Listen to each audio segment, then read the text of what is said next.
अजिंक्य Maharashtra news, एका सामान्य माणसाची अनोखी सुरुवात. संपादक संतोषजी लांडे. पाहुयात काही ठळक आणि महत्त्वाच्या घडामोडी. भगवती येथे नवीन 33 केव्ही उपकेंद्राचे भूमिपूजन भाजपाचे आमदार तानाजी मुटकुळे यांच्या हस्ते संपन्न.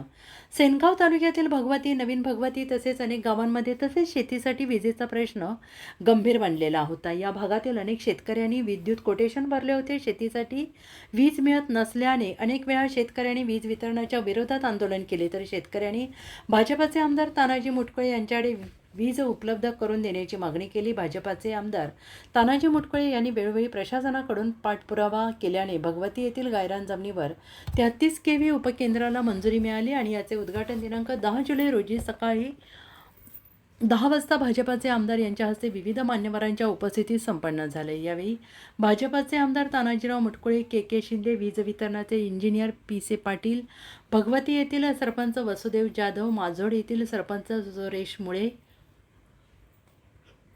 भाजपाचे नेते गणेश अंभोरे, सवना येथील माजी सरपंच गजानन नायक, कडूजी पाटील, डॉक्टर रवी पाटील, SS इलेक्ट्रिकल कंपनी ठेकेदार सचिन मुळे, संदीप सावळे यांच्यासह भगवती, गुगुल पिपरी तसेच अनेक गावातील भाजपाचे कार्यकर्ते, शेतकरी मोठ्या संख्येनं उपस्थित होते.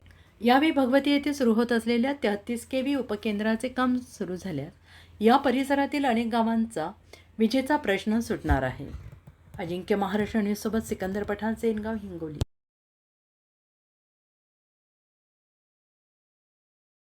स्टेशनचं भूमिपूजन आज आमच्या शेतकरी बांधवांच्या उपस्थितीत माझ्या हस्ते झालेलं आहे.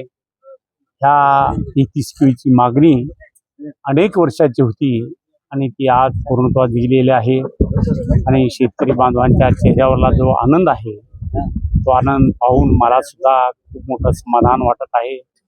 आजच्या या 33 केव्हीला 2.5 कोटी रुपये शासनानं आपल्याला दिलेले आहेत आणि दिवाळीच्या आत हा प्रकल्प पूर्ण होईल आणि शेतकऱ्यांना वीज या भागातल्या लोकांना या सप्टेंबरपासून मिळेल अशी अपेक्षा व्यक्त करूया.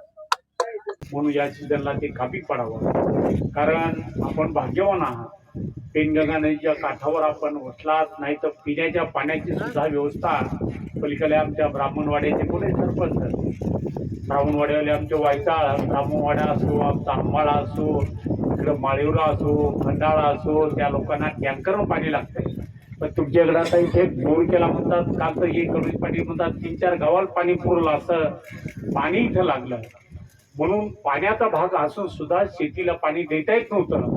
पण निश्चित रूपानं सोलारचा मोठा प्रयोग सुरू झालेला आहे आणि हे स्टेशन सुद्धा म्हणजे MSCBचा जिल्ह्याचा प्रश्न पानकणगावमुळं मिटणार आहे.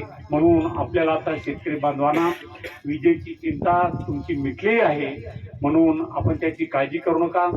अनेक प्रश्न आपल्या पांढऱ्या रस्त्याच्या संदर्भात सुद्धा रामेश्वरजी आणि आमच्या डॉक्टर पाटील साहेबांनी सांगितल्याप्रमाणे सरकारनं तर घोषणा यावर्षी केली, पण आम्ही गेल्या वर्षी त्याची अंमलबजावणी सुरू केली. आमदार फंडातून 7 कोटी रुपयाचे रस्ते या विधानसभेत जिथे जिथं मागितले तिथं तिथे देण्याचं काम केलं. पण आता येता मी सहज गाडी इथे केली, ज्या रस्त्याचं भूमिपूजन मी केलं होतं तो रस्ता इथं बघितला तर लगेच छोटासा रस्ता आपण लोकांनी केला. आवश्यक आहे.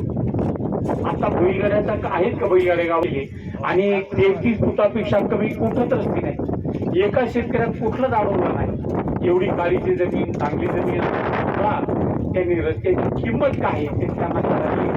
दोन्ही विचार आपण सगळ्यांच्या मनात आपण ठेवावा अशी विनंती आपल्याला करतो. त्या ज्या अडचणी येतात, रस्त्याच्या अडचणी आपण आता या अर्धचंद्र आपण मागच्या काळात केला होता, त्यामुळे 6-7 वर्ष झाली. आता पुन्हा एक या बजेटमध्ये आपण रस्ता टाकून हा कडुळीच्या म्हणजे गोरेगावच्या चौफुली बसून तो पार लगे पुन्हा या रोडवर आमच्या केंद्राच्या तिथपर्यंत नेण्याचं काम आपण करूया. वलाण्यापर्यंत ते तो दुसरा रस्ता आहे वलाण्याचा, केंद्रापर्यंत टेकावं लागतं. ही या अर्धचंद्र केंद्रापर्यंत आहे.